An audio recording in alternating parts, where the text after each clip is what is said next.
Hebreus, capítulo 7. Esse Melquisedeque era rei da cidade de Salém e sacerdote do Deus Altíssimo. Quando Abraão estava voltando da batalha em que matou os reis, Melquisedeque foi ao encontro dele e o abençoou. Abraão lhe deu a 10ª parte de tudo que ele havia tomado dos inimigos na batalha. O nome de Melquisedeque quer dizer, primeiramente, Rei da Justiça. E porque ele era rei de Salém, o seu nome também quer dizer Rei da Paz.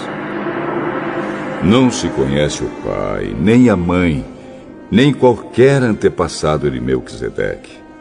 E também não se sabe nada sobre o seu nascimento ou sobre a sua morte.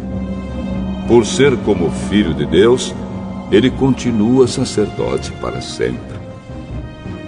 Vejam como Melquisedeque era grande. Abraão, o patriarca, lhe deu a 10ª parte de tudo que havia tomado dos inimigos na batalha. Conforme a lei de Moisés, os sacerdotes, que são descendentes de Levi, têm a obrigação de receber do povo a 10ª parte de tudo. Eles recebem dos seus próprios patrícios, embora estes também sejam descendentes de Abraão. Melquisedeque não era descendente de Levi, mas recebeu a 10ª parte daquilo que Abraão havia tomado na batalha e o abençoou. Sim, abençoou o próprio Abraão, que havia recebido as promessas de Deus. Não há dúvida de que aquele que abençoa é mais importante do que aquele que é abençoado. No caso dos sacerdotes, a 10ª parte é recebida por homens que um dia vão morrer. Mas, no caso de Melquisedeque, como dizem as Escrituras Sagradas, a 10ª parte foi recebida por alguém que continua vivo. Portanto, quando Abraão pagou a 10ª parte, Levi, cujos descendentes recebem a 10ª parte, também pagou. Pois Levi não tinha nascido e, por assim dizer, ainda estava no corpo do seu antepassado Abraão quando este se encontrou com Melquisedeque. A lei que o povo de Israel recebeu se baseava no sacerdócio dos levitas. Ora, se o trabalho dos sacerdotes levitas tivesse sido perfeito, não haveria necessidade de aparecer outro tipo de sacerdote da ordem do sacerdócio de Melquisedeque e não da ordem de Arão. Pois quando se muda o sacerdócio, a lei também precisa ser mudada. E o nosso Senhor Jesus, a respeito de quem são ditas essas coisas, pertencia a outra tribo. E nenhum membro dessa tribo jamais serviu como sacerdote. É sabido que, por nascimento, Jesus, o nosso Senhor, pertencia à tribo de Judá. E Moisés não disse nada dessa tribo quando falou a respeito de sacerdotes. E tudo isso se torna bem mais claro, pois surgiu um sacerdote diferente, parecido com Melquisedeque. Ele não foi feito sacerdote pelas leis ou regras humanas, porém se tornou sacerdote por meio do poder de uma vida que não tem fim. Porque as Escrituras Sagradas dizem: você será sacerdote para sempre, na ordem do sacerdócio de Melquisedeque. Assim a regra antiga foi anulada porque era fraca e inútil, pois a lei não podia aperfeiçoar nada. Mas agora, Deus nos deu uma esperança melhor, por meio da qual chegamos perto dele. Além disso, há o juramento de Deus. Não houve juramento quando os outros se tornaram sacerdotes. Porém, houve juramento quando Jesus se tornou sacerdote, pois Deus lhe disse: o Senhor jurou e não voltará atrás. Ele disse: Você será sacerdote para sempre. Portanto, essa diferença também faz com que Jesus seja a garantia de uma aliança melhor. Há ainda outra diferença. Os outros sacerdotes foram muitos porque morriam e não podiam continuar o seu trabalho. Mas Jesus vive para sempre e o seu sacerdócio não passa para ninguém. E por isso ele pode, hoje e sempre, salvar as pessoas que vão a Deus por meio dele, porque Jesus vive para sempre a fim de pedir a Deus em favor delas. Por isso Jesus é o grande sacerdote de que necessitamos. Ele é perfeito e não tem nenhum pecado ou falha. Ele foi separado dos pecadores e elevado acima dos céus. Ele não é como os outros grandes sacerdotes. Não precisa oferecer sacrifícios todos os dias, primeiro pelos seus próprios pecados e depois pelos pecados do povo. Ele ofereceu um sacrifício uma vez por todas, quando se ofereceu a si mesmo. A lei de Moisés escolheu homens que são imperfeitos para serem grandes sacerdotes. Mas, pela promessa feita com juramento, a qual veio depois da lei de Moisés, Deus escolhe o Filho que se tornou perfeito para sempre.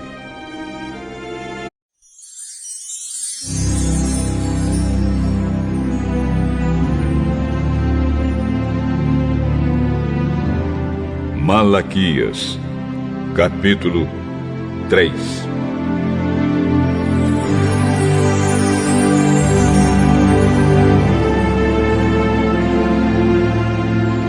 O Senhor Todo-Poderoso diz: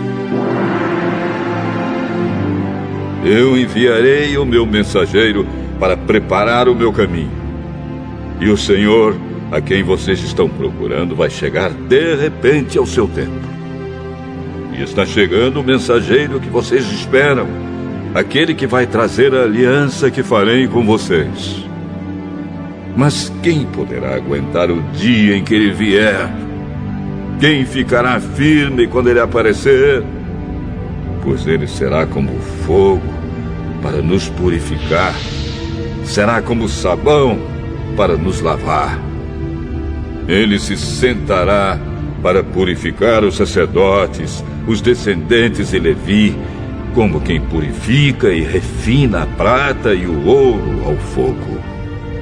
Assim eles poderão oferecer a Deus os sacrifícios que ele exige. Então as ofertas trazidas pelo povo de Judá e pelos moradores de Jerusalém agradarão a Deus, como acontecia nos tempos passados.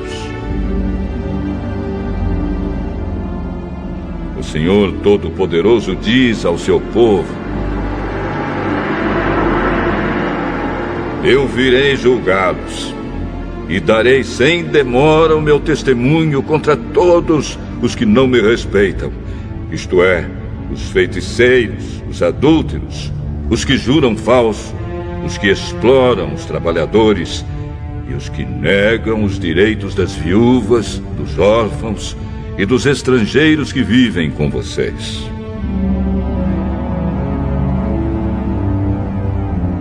O Senhor diz: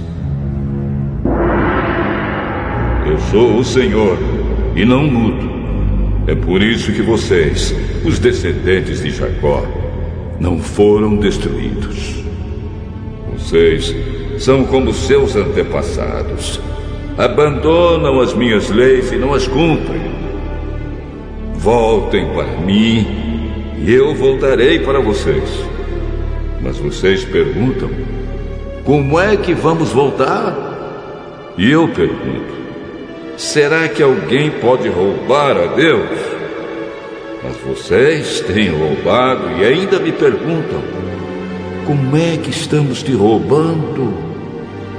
Vocês me roubam nos dízimos e nas ofertas. Todos vocês estão me roubando, e por isso eu amaldiçoo a nação toda. Eu, o Senhor Todo-Poderoso, ordeno que tragam todos os seus dízimos aos depósitos do templo, para que haja bastante comida na minha casa.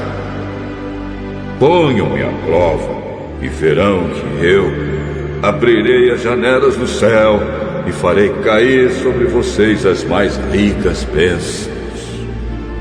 Não deixarei que os gafanhotos destruam as suas plantações, e as suas pareiras darão muitas uvas.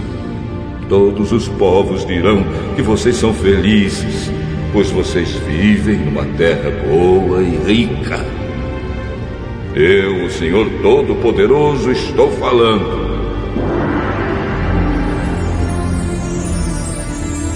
O Senhor diz: vocês falaram mal de mim e ainda perguntam: o que foi que falamos contra ti? Vocês dizem: não vale a pena servir a Deus. Não adianta nada a gente fazer o que o Senhor Todo-Poderoso manda, ou vestir roupas de luto para mostrar a Ele que estamos arrependidos. É fácil notar que os orgulhosos são felizes e a gente vê que tudo dá certo para os maus. Quando põem o Senhor à prova, eles não são castigados. Então os que temiam o Senhor falaram uns com os outros, e ele escutou com atenção o que estavam dizendo. E na presença dele foram escritos num livro os nomes dos que respeitavam a Deus e o adoravam. O Senhor Todo-Poderoso diz: eles serão o meu povo. Quando chegar o dia que estou preparando, eles serão o meu próprio povo. Eu terei compaixão deles como um pai tem compaixão do filho que lhe obedece. E mais uma vez o meu povo verá a diferença entre o que acontece com as pessoas boas e com as más, entre os que me servem e os que não me obedecem.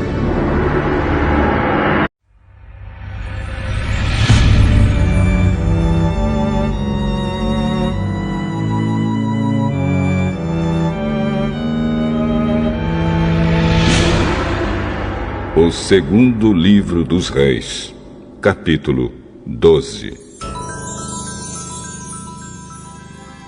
No 7º ano do reinado de Jeú, de Israel, Joás se tornou rei de Judá. Ele governou em Jerusalém 40 anos. A mãe dele se chamava Zíbia e era da cidade de Berseba. Durante toda a sua vida, Joás fez o que agrada a Deus, o Senhor, pois o sacerdote Joiada o aconselhava. No entanto, os lugares pagãos de adoração não foram destruídos, e o povo continuou a oferecer sacrifícios e a queimar incenso ali. Joás chamou os sacerdotes e mandou que eles juntassem todo o dinheiro recolhido no templo, isto é, os pagamentos pelos sacrifícios, os impostos do templo, o dinheiro das promessas e as ofertas voluntárias. Cada sacerdote era responsável pelo dinheiro trazido pelas pessoas que ele servia, e o dinheiro era para ser usado nos concertos do templo. Mas no ano 23 do reinado de Joás, os sacerdotes ainda não haviam feito nenhum concerto. Por isso Joás chamou Joiada e os outros sacerdotes e perguntou: por que vocês não estão consertando o templo? De agora em diante, não fiquem com o dinheiro que receberem, mas entreguem para que os concertos possam ser feitos. Os sacerdotes concordaram com isso e também concordaram em não ficarem encarregados de fazer os concertos do templo. Então Joiada pegou uma caixa, fez uma abertura na tampa e pôs a caixa perto do altar, do lado direito de quem entra no templo. Os sacerdotes que tomavam conta da entrada punham na caixa todo o dinheiro dado pelos adoradores. Quando viam que já havia muito dinheiro na caixa, o secretário do rei e o grande sacerdote vinham, contavam o dinheiro e o punham em sacos.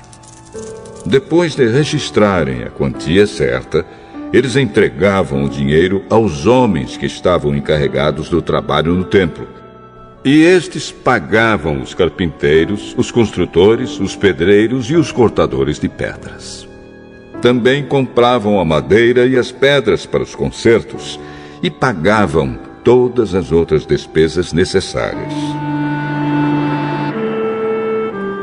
No entanto, nenhuma parte do dinheiro era usada para se fazerem taças de prata, bacias, trombetas, tesouros e aparar pavios de lamparinas ou qualquer outro objeto de prata ou de ouro. Todo o dinheiro era usado para pagar os trabalhadores e para comprar o material dos concertos.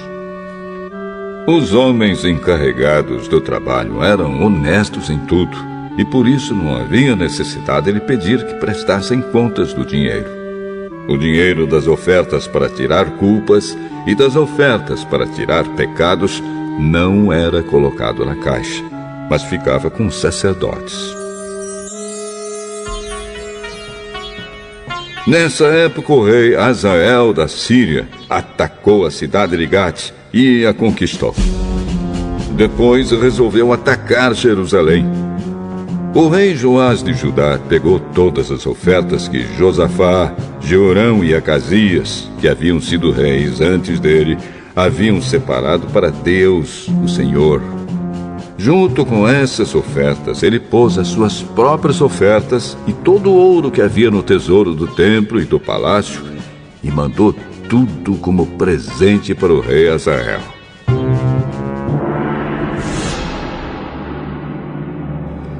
Então Azael desistiu de atacar Jerusalém.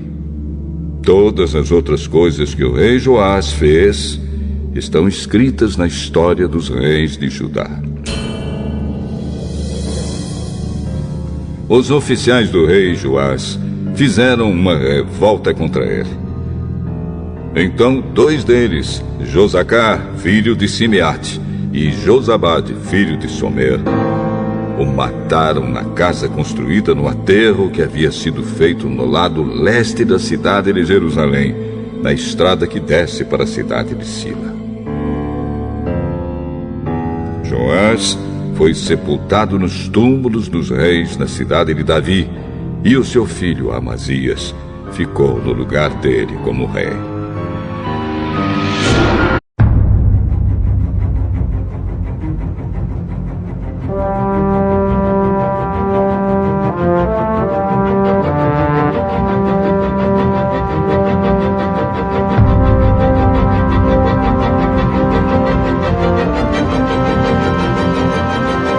Ageu, capítulo 1.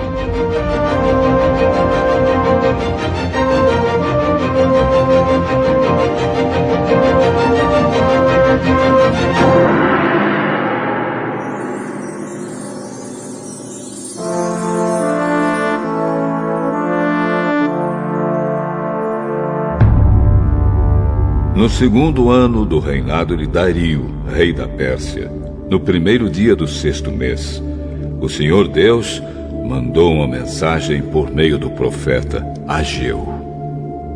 Essa mensagem era para o governador de Judá, Zorobabel, filho de Salatiel, e para o grande sacerdote Josué, filho de Josadaque.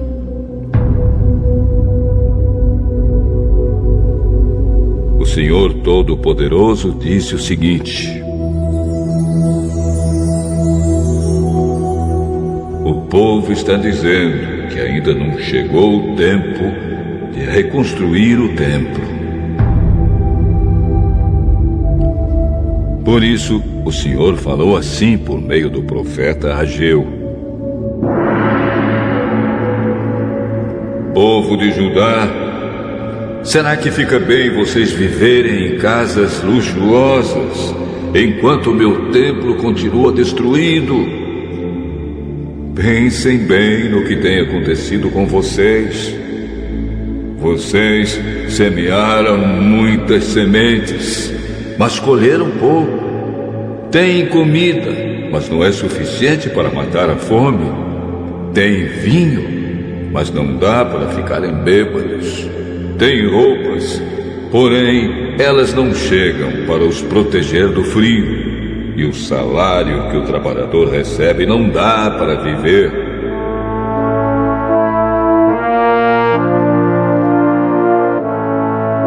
Por isso o Senhor Todo-Poderoso diz: pensem bem no que tem acontecido com vocês. Agora, vão até as montanhas, tragam madeira e construam de novo o templo. Eu ficarei muito contente com esse templo e ali serei adorado e honrado.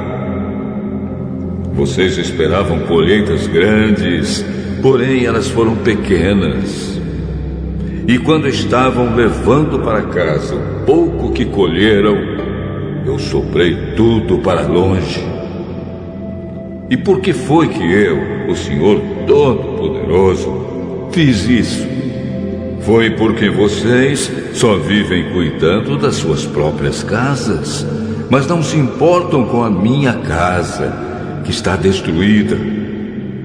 É por isso que não chove e os campos não produzem colheitas. Eu fiz com que houvesse seca nos campos e nas montanhas. Fiz com que a seca atingisse as plantações de cereais, as parreiras, as oliveiras e todas as outras plantações do país. Ela castigou as pessoas, os animais e todas as plantações.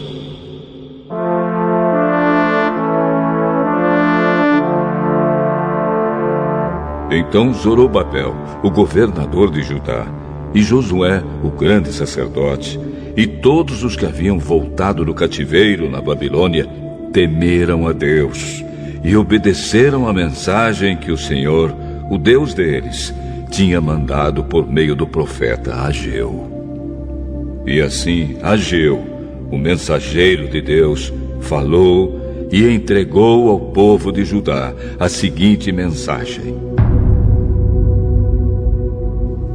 eu estarei com vocês. Eu, o Senhor, falei.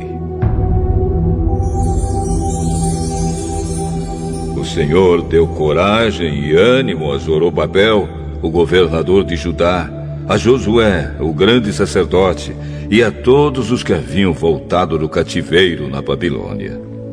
Eles foram e começaram a trabalhar no templo do seu Deus, o Senhor Todo-Poderoso, no dia 24 do 6º mês do 2º ano do reinado de Dario.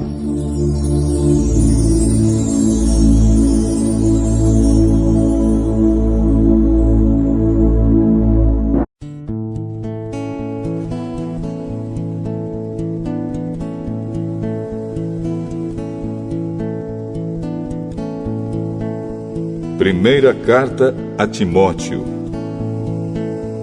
capítulo 5.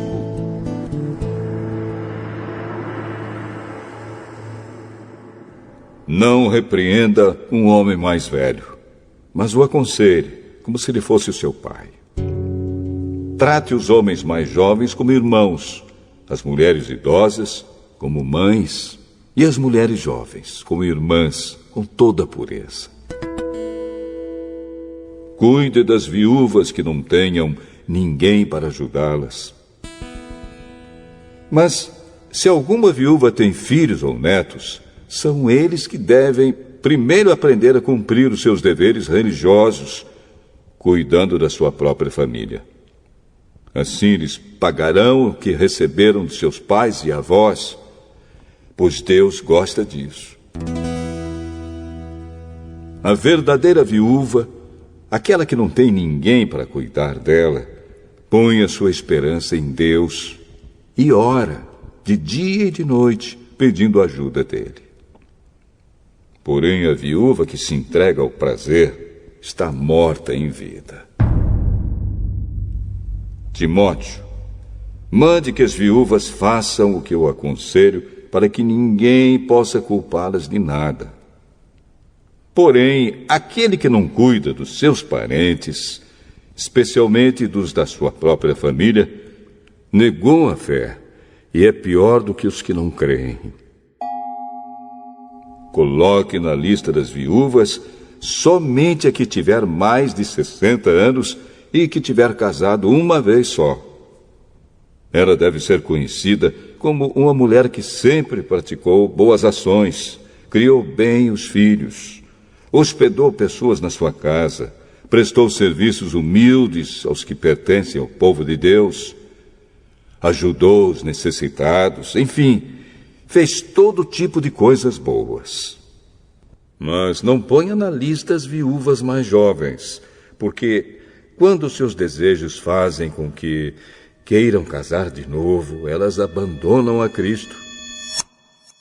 E assim, elas se tornam culpadas de quebrar a primeira promessa que fizeram a ele. Além disso, elas se acostumam a não fazer nada e a andar de casa em casa. E pior ainda, aprendem a ser mexeriqueiras, metendo-se em tudo e falando coisas que não devem.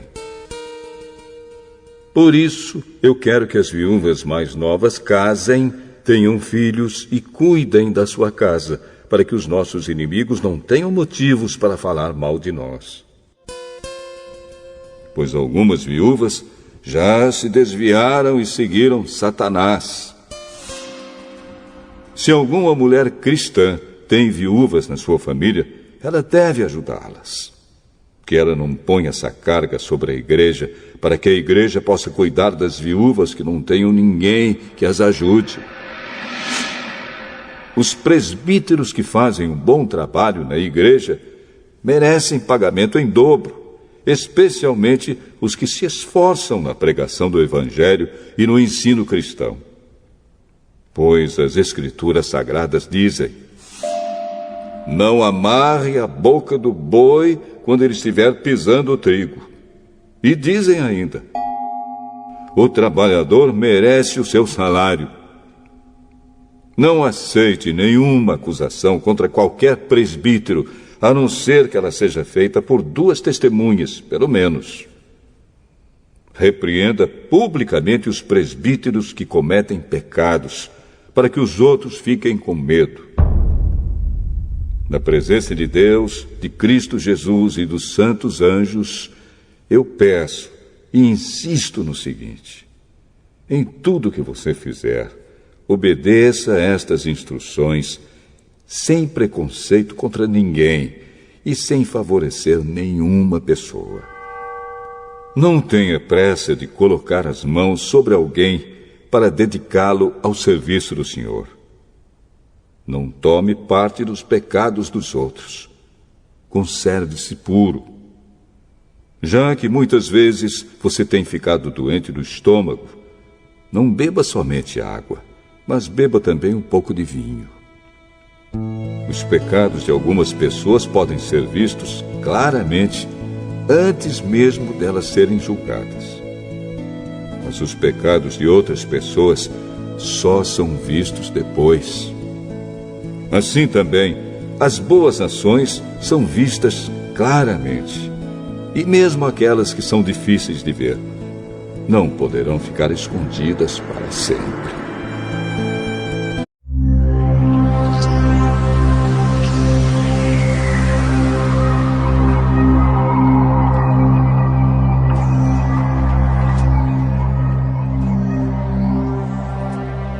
Capítulo 18.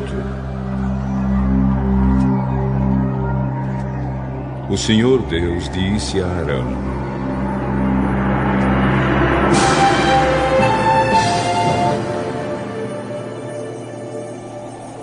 você, os seus filhos e os outros membros da tribo de Levi serão responsáveis pelos erros cometidos no serviço da tenda sagrada. Porém, pois somente você e os seus filhos sofrerão por causa dos erros cometidos no seu serviço de sacerdotes. Traga os outros membros da tribo de Levi, a que você também pertence, para ajudarem você e os seus filhos no serviço da tenda. Eles, os levitas, farão os serviços que você mandar e farão também o serviço da tenda. Mas eles não deverão chegar perto dos objetos sagrados que estão no lugar santo ou no altar. Se eles fizerem isso, vocês morrerão e eles também.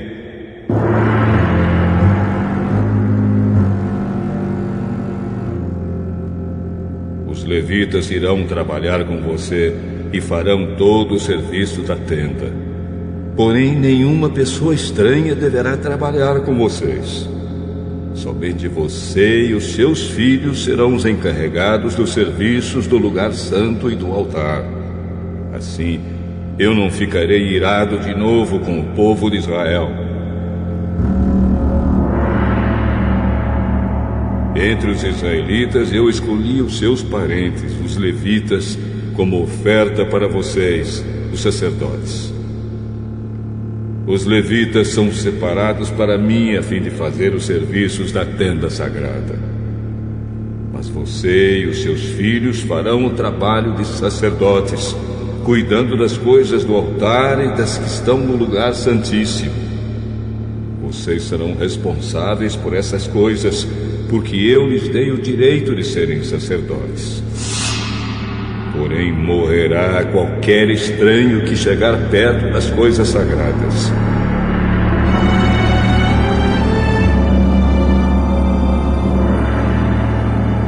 O Senhor Deus disse a Arão: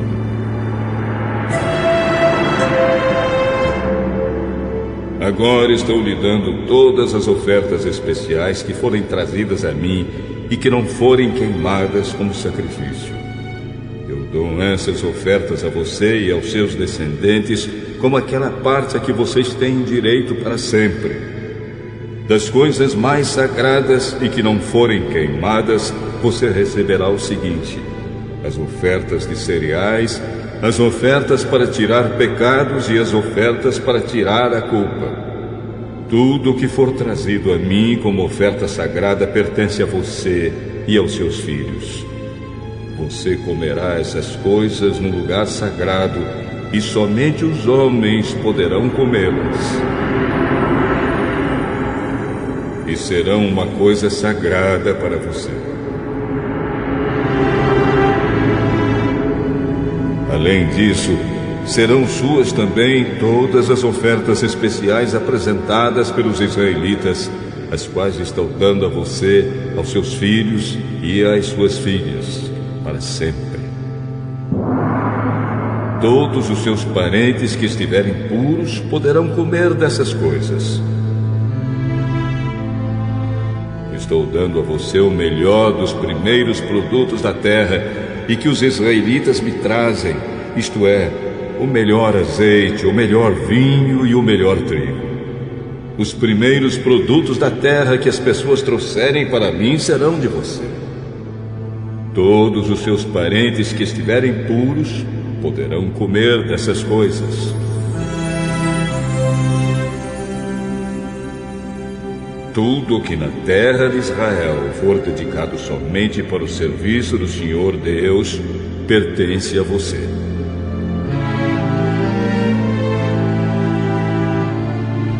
Todo o primeiro filho dos israelitas e toda a primeira cria dos animais que os israelitas oferecerem a mim pertencem a você.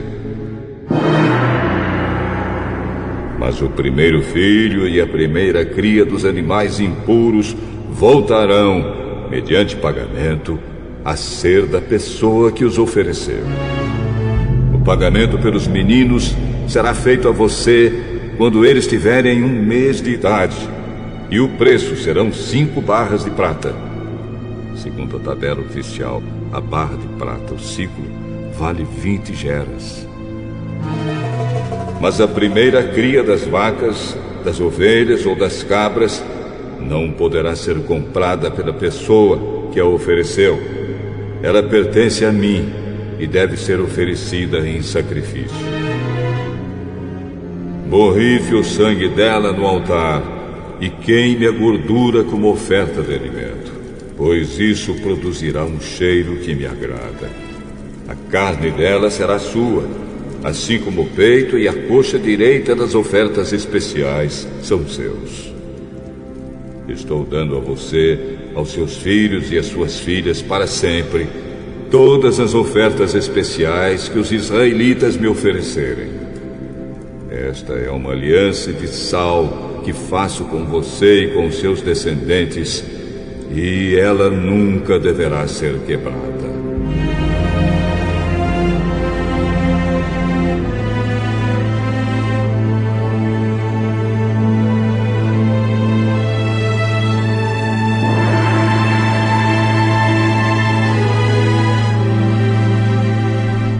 O Senhor Deus disse a Arão: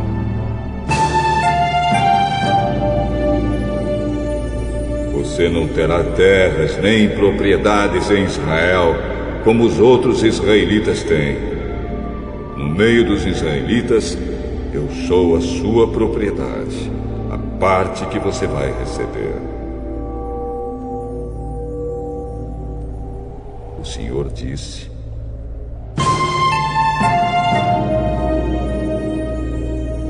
eu dou aos levitas todos os dízimos que o povo de Israel me oferece. Isso é o pagamento pelo serviço de cuidar da tenda sagrada. E nunca mais os outros israelitas devem chegar perto da tenda, porque isso seria um pecado que causaria a morte deles. Mas os levitas farão o trabalho da tenda e serão responsáveis pelos erros que cometerem. Essa lei é para sempre e valerá também para os seus descendentes. Os levitas não terão nenhuma propriedade em Israel, pois eu lhes dei, para serem propriedade deles, os dízimos que os israelitas me apresentam como oferta especial. Foi por isso que eu disse a vocês que não teriam propriedades em Israel.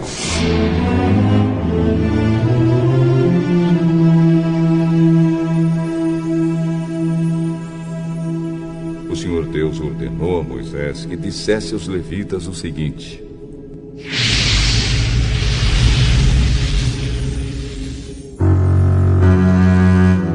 quando receberem dos israelitas os dízimos que Deus lhes dá para serem de vocês, vocês darão a 10ª parte desses dízimos como oferta especial a Deus. Essa oferta especial é como se fosse a oferta que o fazendeiro faz do primeiro cereal e do primeiro vinho.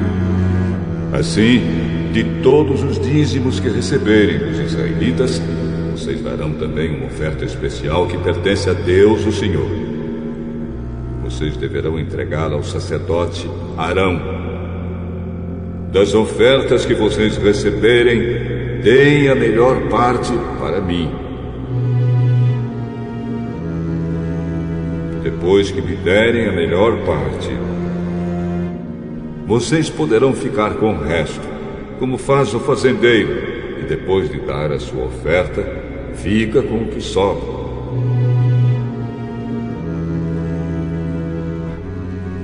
Você e as suas famílias poderão comer em qualquer lugar o que sobrar, pois é o pagamento que vocês recebem.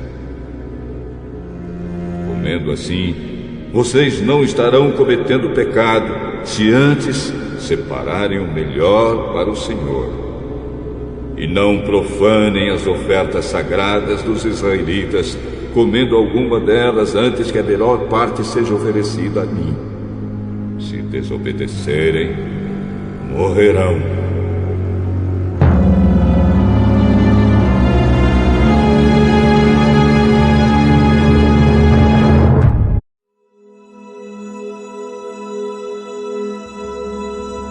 Mateus, capítulo 10. Jesus chamou os seus 12 discípulos e deu a eles autoridade para expulsar espíritos maus e curar todas as enfermidades e doenças graves. São estes os nomes dos 12 apóstolos. Primeiro, Simão, chamado Pedro, e o seu irmão André. Tiago e o seu irmão João, filho de Zebedeu. Filipe, Bartolomeu, Tomé e Mateus, o cobrador de impostos. Tiago, filho de Alfeu. Tadeu e Simão, o nacionalista. E Judas Iscariotes, que traiu Jesus. Jesus enviou esses 12 homens, dando-lhes a seguinte ordem: não vão aos lugares onde vivem os não-judeus, nem entrem nas cidades dos samaritanos.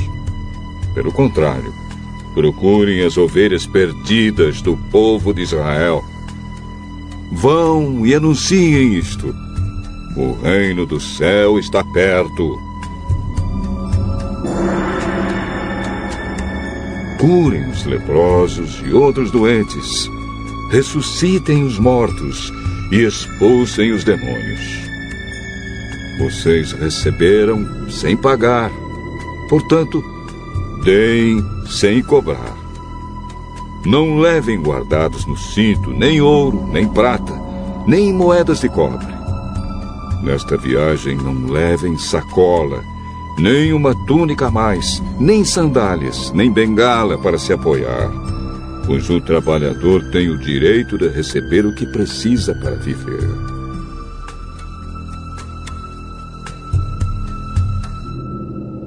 Quando entrarem numa cidade ou povoado, procurem alguém que queira recebê-los e fiquem hospedados na casa dessa pessoa até irem embora daquele lugar. Quando entrarem numa casa, digam: que a paz esteja nesta casa. Se as pessoas daquela casa receberem vocês bem, que a saudação de paz fique com elas. Mas, se não os receberem bem, retirem a saudação. E se em alguma casa ou cidade as pessoas não quiserem recebê-los nem ouvi-los, saiam daquele lugar. E na saída, sacudam o pó das suas sandálias, como sinal de protesto contra aquela gente. Eu afirmo a vocês que isto é verdade. No dia do juízo, Deus terá mais pena das cidades de Sodoma e de Gomorra do que daquela cidade.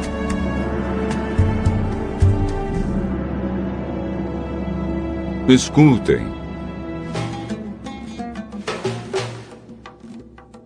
Eu estou mandando vocês como ovelhas por o meio de lobos. Sejam espertos como as cobras e sem maldade como as pombas. Tenham cuidado, pois vocês serão presos e levados ao tribunal e serão chicoteados nas sinagogas. Por serem meus seguidores, vocês serão levados aos governadores e reis para serem julgados e falarão a eles e aos não-judeus sobre o Evangelho. Quando levarem vocês para serem julgados, não fiquem preocupados com o que deverão dizer ou como irão falar. Quando chegar o momento, Deus dará a vocês o que devem falar. Porque as palavras que disserem não serão de vocês mesmos, mas virão do Espírito do Pai de vocês, que fala por meio de vocês. Muitos entregarão os seus próprios irmãos para serem mortos, e os pais entregarão os filhos. Os filhos ficarão contra os pais e os matarão. Todos odiarão vocês por serem meus seguidores, mas quem ficar firme até o fim será salvo. Quando vocês forem perseguidos numa cidade, fujam para outra. Eu afirmo a vocês que isto é verdade. Vocês não acabarão o seu trabalho em todas as cidades de Israel antes que venha o Filho do Homem.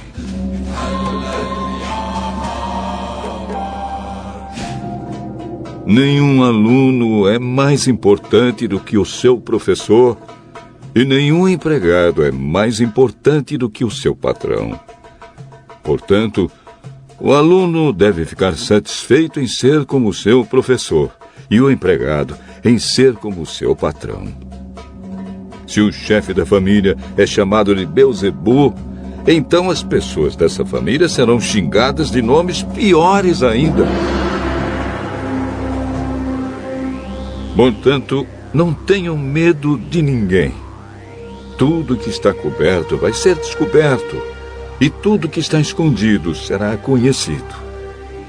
O que estou dizendo a vocês na escuridão, repitam na luz do dia. E o que vocês ouviram em segredo, anunciem abertamente. Não tenham medo daqueles que matam o corpo, mas não podem matar a alma. Porém, tenham medo de Deus, que pode destruir no inferno tanto a alma como o corpo. Por acaso, não é verdade que 2 passarinhos são vendidos por algumas moedinhas? Porém, nenhum deles cai no chão se o Pai de vocês não deixar que isso aconteça. Quanto a vocês, até os fios dos seus cabelos estão todos contados. Portanto, não tenham medo, pois vocês valem mais do que muitos passarinhos. Se uma pessoa afirmar publicamente que pertence a mim, eu também, no dia do juízo, afirmarei diante do meu Pai, que está no céu, que ela pertence a mim. Mas, se uma pessoa disser publicamente que não pertence a mim, eu também, no dia do juízo, direi diante do meu Pai, que está no céu, que ela não pertence a mim. Não pensem que eu vim trazer paz ao mundo. Não vim trazer a paz, mas a espada. Eu vim para pôr os filhos contra os pais, as filhas contra as mães e as noras contra as sogras. E assim os piores inimigos de uma pessoa serão os seus próprios parentes. Quem ama o seu pai ou a sua mãe mais do que ama a mim, não merece ser meu seguidor.